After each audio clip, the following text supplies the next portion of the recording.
Hello, everybody. I know I'm about a minute early. The first thing that's happened all day. Had a little Mercury retrograde problem with some electronics heating and cooling unit, and it took up a great deal of the day. But I'm on. I don't like to say I'm going to do something I'm not going to do. So here I am, and I want to speak to programming in humanity. And might as well start with the little Mercury retrograde thing. I was into astrology at a very young age, so I started my own programming with that about the age of 12. And so I hooked into a reality which may not be the best reality, that Mercury retrograde means electronic problems. And it doesn't always really mean that. And retrogrades are actually something that's caused by a warp. So, a spatial warp. And the planet's not actually turned backwards, moving the other direction. It is a great opening for doing research into communication, information, records. Really awesome for doing past life pieces. But that was a piece I inserted myself into my programming. What I really wanted to speak to was the deprogramming and the fact that programming is, you can believe it or not, anybody can believe or not believe what they choose to in their beta and gamma mind. They can project their beliefs into the future. But what you really believe, the core beliefs, are in your subconscious. And human beings do not come in instinctually hardwired for too very many things. So they have to be programmed. It's a known fact. If you have a baby, you've got to teach it how to drink. You take the bottle or the breast to drink from a cup, then a glass. Whether they're going to use forks, knives, spoons, chopsticks, everything has to be taught. It all has to be programmed. And being born into any area, any culture, immerses the being, the baby, the child, into cultural programming. And I don't want to go against any specific cultural programming that's out there, because none of them are good. None of them are good. Have children, send them to war to die? Not good programming. Not good at all. This person is your enemy because of the country they come from, the color of their skin, their religious belief. Not good. That God wants us to fight and die because we're the chosen people, and every people is a chosen people from the inside, but from the outside, everyone else is the enemy. Really bad programming. And that programming goes back to the beginning, not of necessarily the country, but the beginning of the culture. And because many countries are taken over by, as well, especially Rome, and England's been really good. We've had some very large empires, Persian Empire, Ottoman Empire, and things are layered, deeply layered.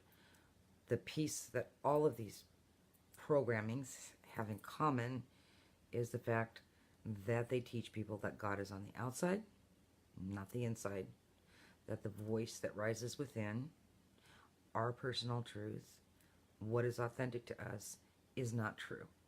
That we have to have an intermediary, and that God is on the outside. We all basically have Stockholm Syndrome, and it's been programmed into us. We are held hostage to heaven, to hell, to the church, to the synagogue, to the temple, whatever it's called, in duty to that. And it does not matter a great deal whether we're actively part of the religion at this point or not. It is so deeply ingrained into the culture around us that for a great deal it's automatic. It doesn't go through the thinking process of the mind unless we look into it and bring it up and bring it out and come to realize that this is the area of our work. And our ancestors, because wherever you go, there you are, when they die, when they pass, and they move into the false dimensional realities, the created dimensional realities, all the heavens, all the hells, the happy hunting grounds, whatever it's been called inside the culture or conglomerate cultures that we've been raised in. We have very rarely been given critical thinking. Some people take it in college. Some people look into it. But our beliefs on the differences between male and female, what type of sexuality is accepted and what type is not, all of this is programmed. And that programming happens, well, first off, it's contained genetically. And it's triggered through our lifetime, which shifts and changes. It has to do with belief in disease. You're not thinking about it, or maybe you are, but you're not purposely turning on cancer cells, but you do trigger them, and you can turn them on, because deep in the subconscious, that's where your belief is.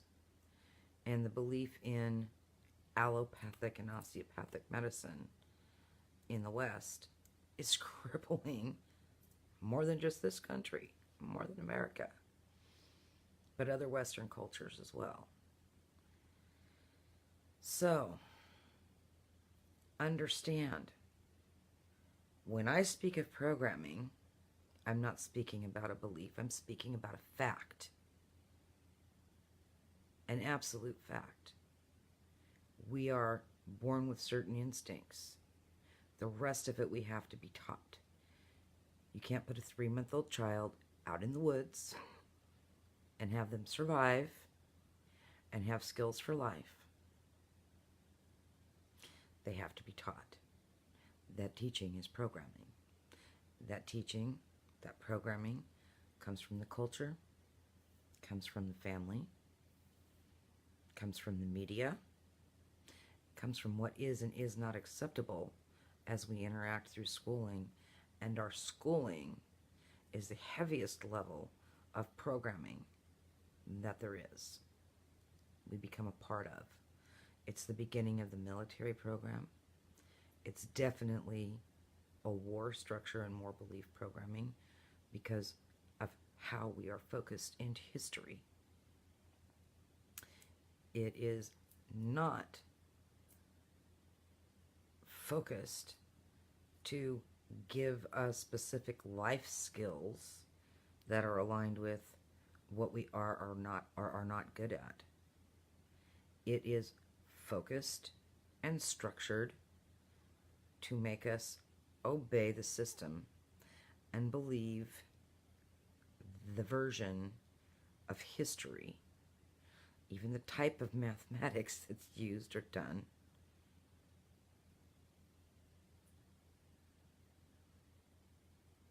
every increment, every bit of the way. It's to dial us into a certain perspective. Hi, you. Hi. I didn't even know if anybody'd come on at all tonight because it was so late. But like I said, I like to keep my word. I really intended this to be more about 7 or 7:30 this evening, but you know. Actually, it is selective. Different areas have different type of programming that actually put us against one another racially, put us against one another.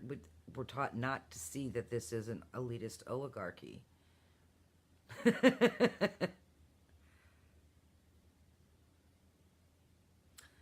Anthony, we're always dialed in on these things. We're in the same wave, even though I'm old and he's not. But, well, he is ancient. And some of us don't do well in school because we are not programmable at that level. I was born remembering. I wasn't programmable in my family level. I was going, oh, yeah, this isn't true. That's not true. That's not God. And my father was always, oh, you think the whole world is wrong and you're right? And I'm like, yeah, I do. I don't think it's right to wage war. I don't think it's right to spend on destruction when we need to spend on life. I don't think it's right to go out and have a whole bunch of children that you can't feed.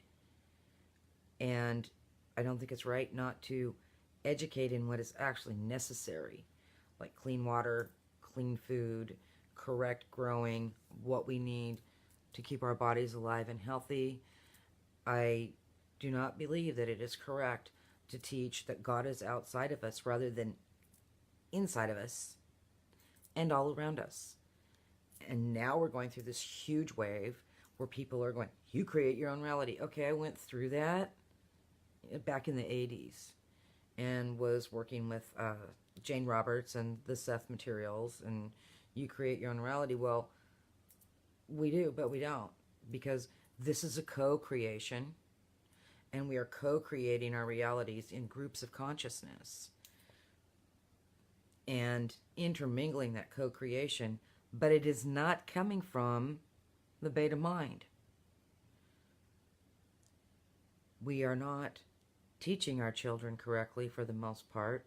I took my son to see the Dalai Lama for Seeds of Compassion. I was guested, which was really awesome, and they came and put me in a really nice, seat, front row, side position, and my son's sitting listening to it, and he's the #1 non-practicing Buddhist in the world, and he's sitting here next to me, and he's going, this is dumb. I said, why do you think this is dumb? And he goes, well, this isn't anything new.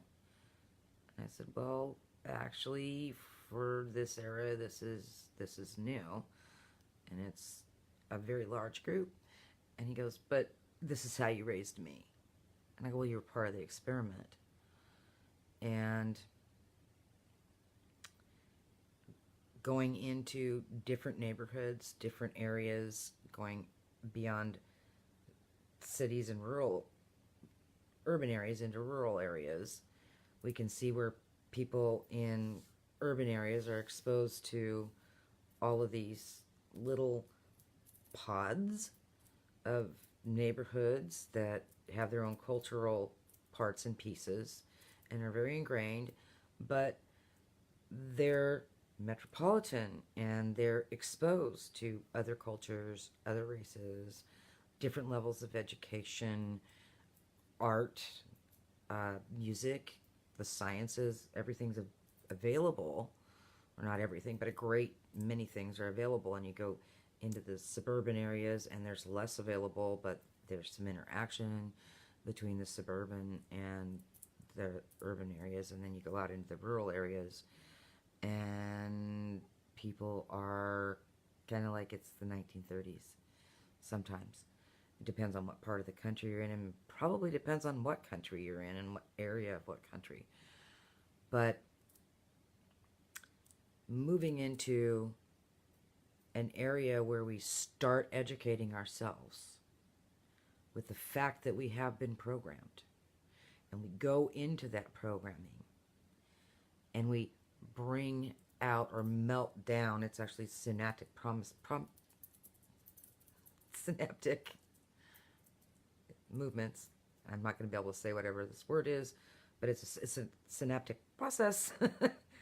And we can end some of the bridging and move pieces out of the subconscious and start reprogramming, emptying and reprogramming layer after layer, level after level. And we can start programming our children from the beginning, from the very beginning. My child and the children of my friends have multicultural, multiracial, multinational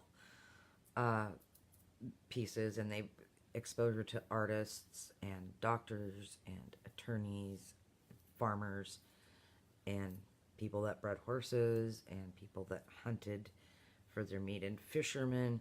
Just huge, huge pools of different people, the diversity, which is so important, and respecting the people and respecting the diversity, and learning to see and understand these layers. This needs to be taught to our children.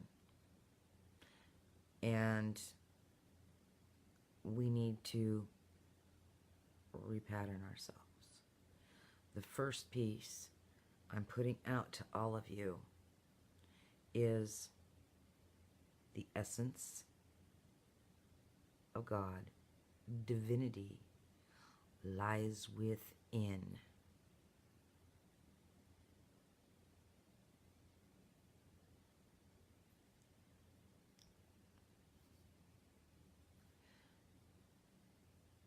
There was anciently specific truths that were taught, and they have built or written the books that program people. The Bible, the Quran, all of these lovely documents that you can go through and see these beautiful bits and pieces of the truth buried inside the programming that they use to control us. The pieces that make those truths come together and actually work have been withheld. And at this point, they're very much experiential. You'll search and search. You can go down to the bare bones. But when you go down to those bare bones, almost every one of those are telling you God is on the outside. A creator God. You're human divinity. You're a creating divine being yourself. God is indwelling if you create of yourself a temple. And through your work, your speech, your interactions, you change the world.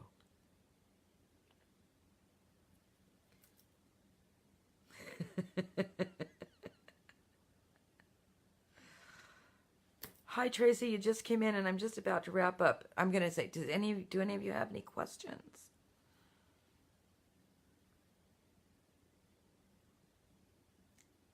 That's got to be Anthony. This is the first time I've ever admitted to this to anyone, but dying confirmed that for me. Yeah, dying will do it. I've died several times myself, and every time it confirms it more, because every time I come back, I'm different. I'm more. And I'm highly changed.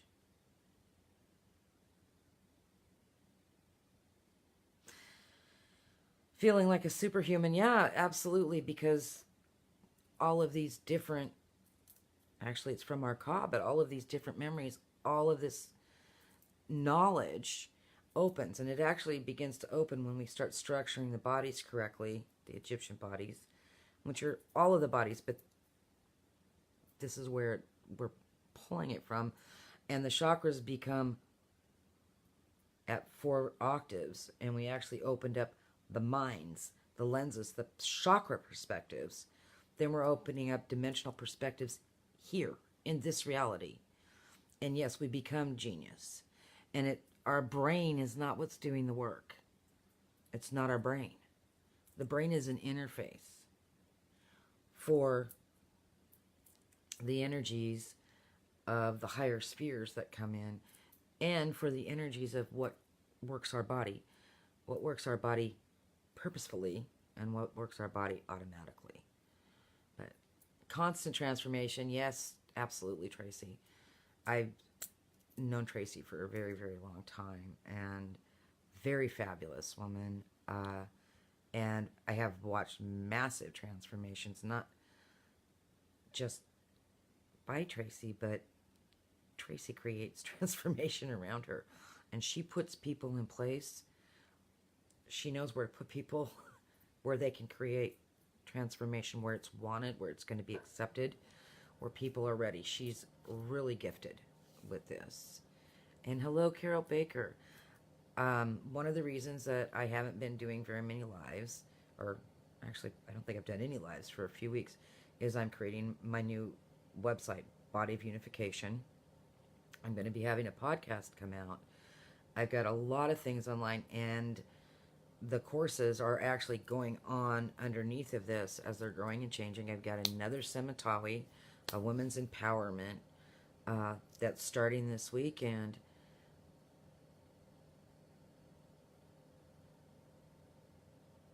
Switching from brain to instinct. Yeah. It's a different kind of instinct, though. It's not a body, animal level instinct. It's an instinct of mind and intuition. Oh, Anthony, you're starting to channel. Not just flipping channels in your music, but you're actually starting to channel energy awarenesses and your divinity. That's what your divinity is made up of. So, and it's been really awesome being able to be part of what's going on with Anthony, because I've made myself available for some pieces for Anthony, because he died, and I know what that is. And he came back, and he came back changed, and he was changed in a specific manner. I'm glad you picked that up.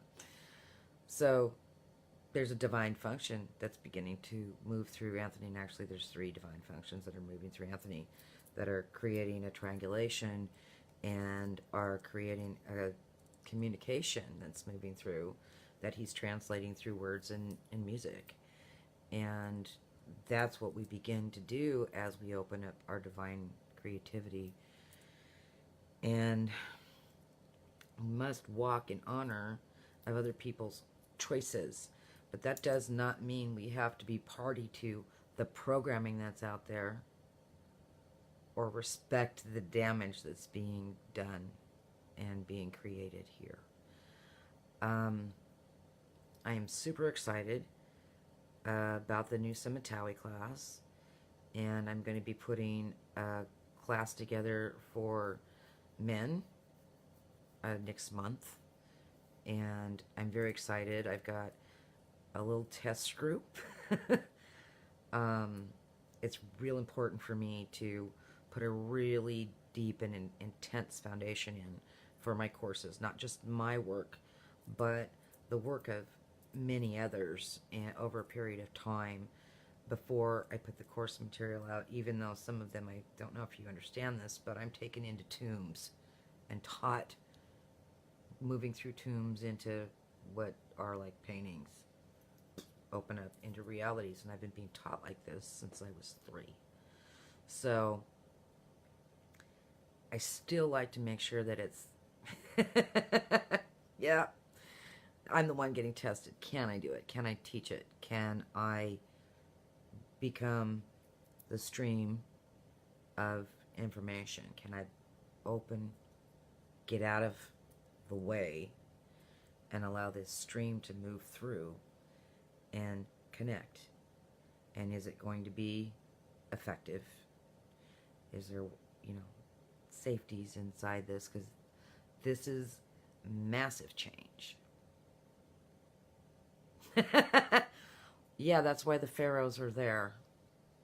That's why they're mummified, to keep the Ka and the Ba in communication from the Temple of Stars. So yeah, they anchor that. That's why the bodies are there. That's why the elements are bound inside the tombs, is to have a place. And actually, they taught this way in ancient Egypt. This was a way to move into the netters, because Holy of Holies and the inner of inner was deep, was within, was buried, actually buried. And having to project yourself and not your astral body. An astral body cannot enter his teaching realms. You must be an Asayu or Saho. I've heard it pronounced several different ways. Never by a Copt or Coptic person, so I don't know how close it's ever been to correct.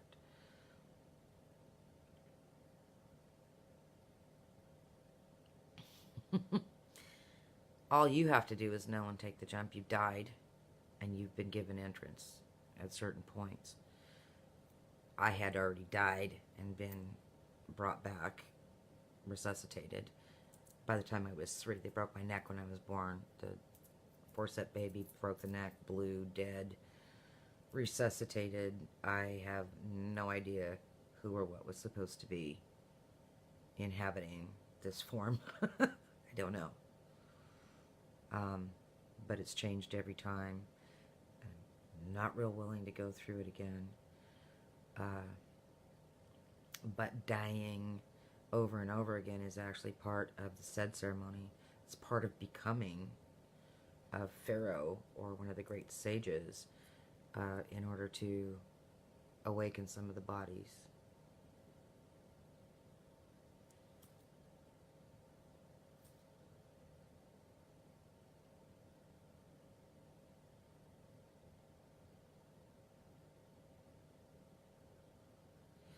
You're sealed, Stephanie.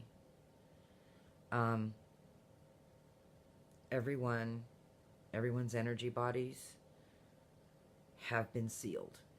That was what they did in ancient Egypt when they were taken by when the Sumerians started ruling. The little problem with Moses was different in Egypt and different for the Egyptians. And when the Sumerians came in to create the false temple system, to bring their false temple system to overlay into Egypt's as above, so below, everything was sealed, including us. And we became more and more sealed as the eras went forward, as we were hunted as the ones who were supposed to teach. And we're actually called in because of the ability to run power through physical bodies.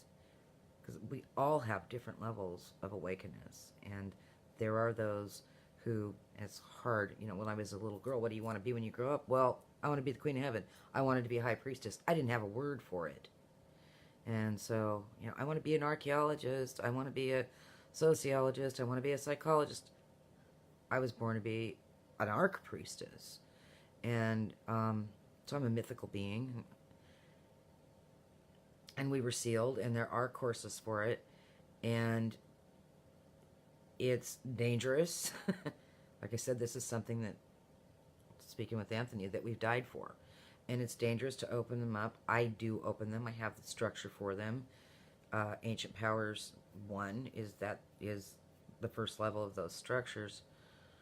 And then the second level is the shamanic levels and etc. But it goes through the entire said ceremonies. Test you for what?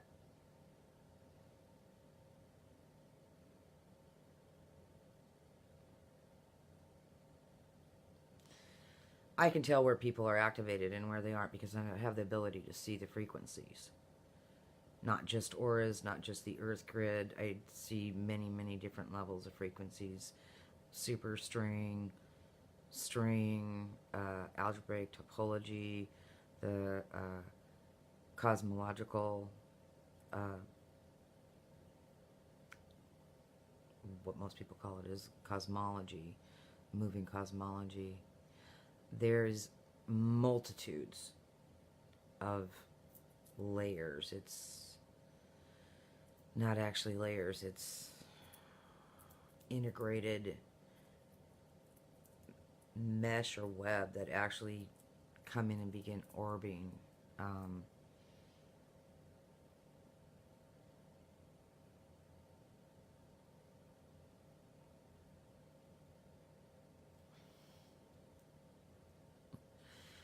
Yeah, we get these little pieces like dead on, and then the other pieces are full of the programming. Really have to strip the programming. One of the things that, as I started going deeper into channeling, I started about 13-year-old. Yeah, I started channeling at about 14, and I was taking other people into past lives at that time, and into the other realities and the other structures, and it often comes with the changes in our endocrine system. Actually, all of this has to do with changes in the endocrine system, which is part of why it's so dangerous. But I am at the end of my little 30-minute piece here. I am going to be coming on again more often. I'm going to have a little bit more time. I got some help with the website, and I actually finally figured out the structure. If I don't have a structure, I got to have the bones, or I can't put in, you know, the nerves and the organs and the flesh and all the parts and pieces. So I got that piece, and we're flowing forward, and I'm going to have some more time.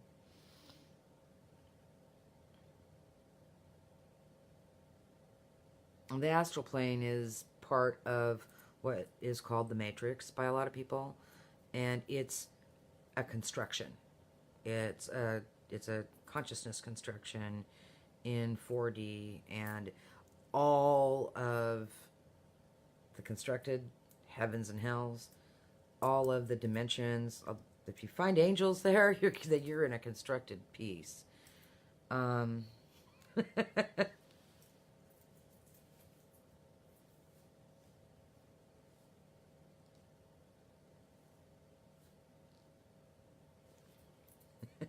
I love all of you, and I'm really honored that I have had, 5, 6, 7 of you people come on so late, and without any warning, really. It's like, oh yeah, I'm going to be on in 7 minutes, hey. I really love this, and actually, there's a lot of there's a lot of darkness. The darkness is necessary for the light. It has to do with the helix and the form that it takes, and so we don't like too much light, and we don't like too much darkness. Balancing throughout all the layers, and great deal of color. Every color is a tone. We love sound. So, blessings, Carol. It was so good to see you. And this is Linda Marie, and thank you for allowing me to have your time tonight. And blessings, Neferka. I'm glad you were here too, Anthony. Thank you. Bye.